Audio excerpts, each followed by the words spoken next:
Bonjour à tous, vous avez cliqué sur le titre d'une vidéo dans laquelle on donne la parole aux écoles. C'est aujourd'hui Neoma Business School avec laquelle je m'entretiens.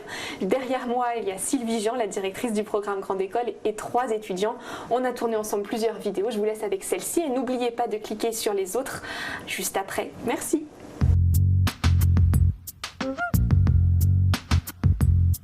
Mélanie et Tam, un grand merci d'être avec nous sur le plateau d'Espace Prépa TV. Vous êtes tous les deux étudiants à Neoma Business School en 2e année sur le campus de Rouen.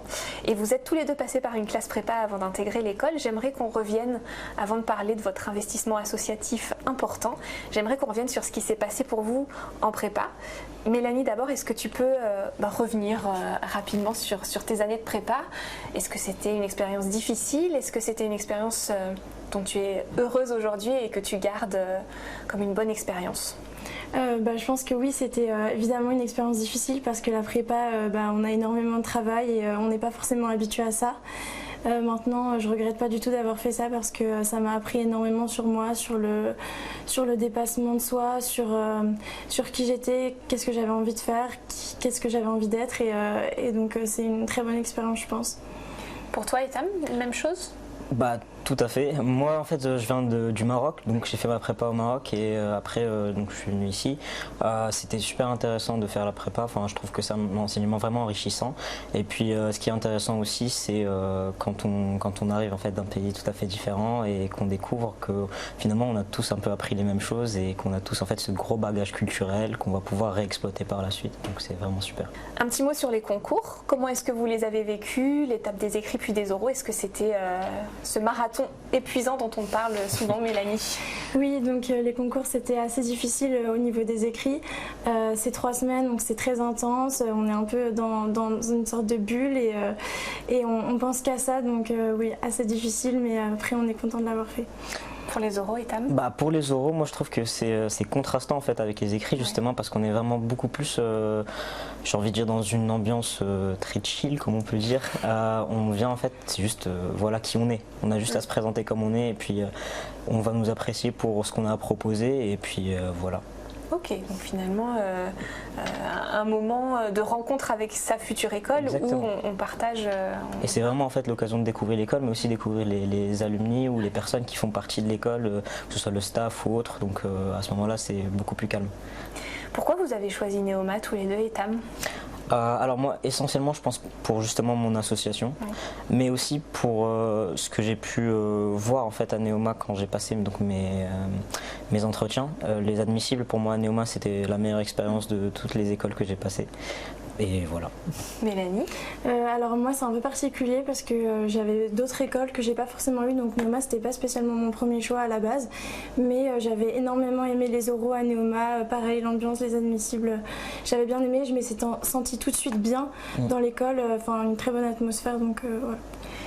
Comment vous avez vécu la rentrée? Est-ce que c'est le choc dont on peut parfois parler après 2 années de prépa intense, difficile? Est-ce que c'est compliqué finalement de faire sa première rentrée en grande école et qu'est-ce qui change fondamentalement? Alors à Neoma, en fait, quand on commence du coup la rentrée, on a ce qu'on appelle les starting days. Je pense qu'il y a des équivalents pour chaque école. Et en fait, on est mis en groupe de personnes qu'on ne connaît pas du tout. Et on crée en fait en une semaine des projets. Nous, c'était tout ce qui était lié aux Jeux paralympiques. Cette année, c'était plus la RSE. Et donc, on est tout de suite dans le bain on casse avec la prépa. La prépa, c'est travailler seul tout le temps, ou parfois dans des petits groupes, et là c'est en fait composer avec les autres et vraiment créer un lien avec les autres, donc c'est tout à fait différent et je pense qu'au début c'est un peu déstabilisant, je sais pas comment tu l'as vécu, mais après ça devient assez intéressant et puis c'est comme ça pendant toute l'année en fait. On se rend compte au départ, on peut entendre les élèves dire mais il y a trop de projets de groupe, il y a trop de projets de groupe, mais c'est ça qui fait en fait le manager de demain et donc c'est ça qui est intéressant. En entreprise on travaillera très rarement tout seul, effectivement. Mélanie, toi moi aussi oui, c'était un peu difficile parce que faut en fait comprendre que c'est pas du tout la même chose qu'on attend de nous en école de commerce et en prépa. Alors c'est vrai qu'au début ça peut être un peu frustrant de pas être on va dire aussi stimulé intellectuellement qu'on pouvait l'être en prépa, mais au final on apprend énormément de choses et plutôt des soft skills, j'ai envie de dire. Donc tout ce qui est travail de groupe, comme tu disais, travailler pas forcément avec des gens qui, s'adapter à tout type de personnes en fait, des gens qui travaillent, des gens qui travaillent pas, des gens qui vont plus prendre le leadership, d'autres non, voilà. Et je pense pense que ça c'est très bien pour pouvoir manager des gens par la suite. Alors, un moyen intéressant de développer ces soft skills en grande école, c'est la vie associative. Vous êtes tous les deux très investis. Dites-nous un mot de l'association à laquelle vous appartenez et puis ce que vous y faites chacun, Etam. Alors, notre association s'appelle ESC Sans Frontières. Donc, c'est une association assez ancienne. C'est l'une des plus anciennes de Neoma, en fait. Elle a 25 ans derrière elle. Okay. Et en fait, on œuvre pour l'éducation. C'est une association de solidarité internationale. Donc, au Sénégal, au Pérou et au Cambodge. Et Mélanie et moi, on a eu l'occasion d'aller sur place, donc elle au Pérou, moi au Cambodge. Et c'est un projet ultra prenant, ultra important pour nous. L'éducation, on a vu ce qui se passait sur place. Et c'est pour ça, en fait, je pense que je peux parler pour nous deux, qu'on a choisi de faire ce PEA. Moi, je suis président, elle est vice-présidente. Et le PEA, du coup, c'est le parcours associatif. Oui. Et c'est vraiment s'investir dans l'association toute l'année. Donc faire ce M1 qui peut paraître un peu plus long, mais pas du tout en fait, c'est juste qu'on le fait en 2 ans le M1, enfin en 1 an excusez-moi. Et le matin on le dédie donc à nos cours et les après-midi à l'association, donc c'est tout ce qui est gestion en fait, c'est un peu une mini-entreprise finalement. Et il y a énormément de belles choses à faire à ce niveau-là. Votre association, elle comprend combien de membres au sein du bureau et combien d'adhérents ou d'étudiants qui font vivre vos projets? Alors, au sein du bureau, on est 3. Donc, il y a Etam, le président, moi, la vice-présidente, et Théo, qui est le trésorier, donc qui est également en parcours associatif. Et après, donc nous, on était une trentaine cette année. Et là, on a recruté 26 personnes en première année. Ok. Et du coup, ce que vous faites au quotidien pour faire vivre cette association, c'est quoi? C'est chercher des fonds pour vous aider à apporter votre aide dans les pays que vous avez mentionnés? C'est organiser des voyages sur place pour aller, je sais pas, donner des cours?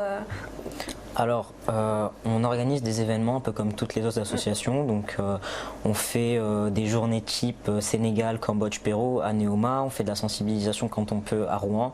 On essaye vraiment en fait d'axer de plus en plus sur la métropole rouennaise. Donc, pour vraiment donner de la visibilité à une association qui est avant tout rouennaise. Et on organise donc les missions. On dit pas voyage, mais non. Mais on organise des missions en fin d'année. Donc, chaque membre part en mission. Dans les 3 pays. On fait une dizaine de membres par mission et effectivement selon les missions il y en a qui font beaucoup de démarchage au Sénégal notamment pour les fournitures scolaires à donner aux étudiants, aux écoles exactement, qui sont faites avec les partenaires locaux. Au Cambodge on donne des cours, on travaille avec l'ONG Enfants d'Asie et puis au Pérou donc c'est dans un centre pour mineurs abandonnés avec une association qui s'appelle Ayudart. Voilà. Le parcours associatif, est-ce qu'on peut l'emprunter qu'on soit sur le campus de Rouen ou sur le campus de Reims à Neoma? Tout à fait. Oui, c'est sur les 2 campus. Est-ce qu'il y a besoin de se porter candidat? Est-ce qu'il faut le faire à un moment particulier dans l'année? Comment ça se passe? En fait, à la fin de l'année de première année, donc un peu avant les partiels, à peu près en mars je crois, on fait des élections pour le bureau, donc président, vice-président et trésorier pour notre association. Pour d'autres associations, ça peut être un peu différent. Et après, donc les premières années ainsi que le bureau de deuxième année, donc l'ancien bureau, vote et c'est ces personnes-là qui vont faire monter tout un dossier en fait pour pouvoir avoir ce parcours PEA. Parce que la vie associative est vraiment assez cadrée, donc on envoie aussi notre lettre de motivation au chargé de la vie associative et donc il établit si vraiment ce PA est intéressant et s'il a besoin d'être en fait. Le parcours associatif, vous y êtes tous les deux donc pendant tout votre M1. Oui. Est-ce que vous savez ce qui va se passer ensuite? Est-ce que vous avez chacun des envies pour la suite de votre parcours, Mélanie?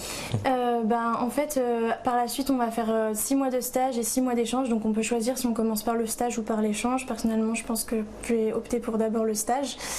J'aimerais bien faire un stage dans les ressources humaines, dans une entreprise de l'économie sociale et solidaire si possible. Tam, pour toi? Moi aussi, je vais commencer par le stage avant de faire l'échange. Et moi, pour le coup, j'aimerais travailler en fait dans tout ce qui est audiovisuel. Et Neoma propose aussi par la suite une spécialisation dans tout ce qui est management de la culture. Donc ça m'intéresse. Un grand merci à tous les deux. Je vous souhaite une belle réussite dans vos études et puis dans votre vie professionnelle. Merci beaucoup. Merci.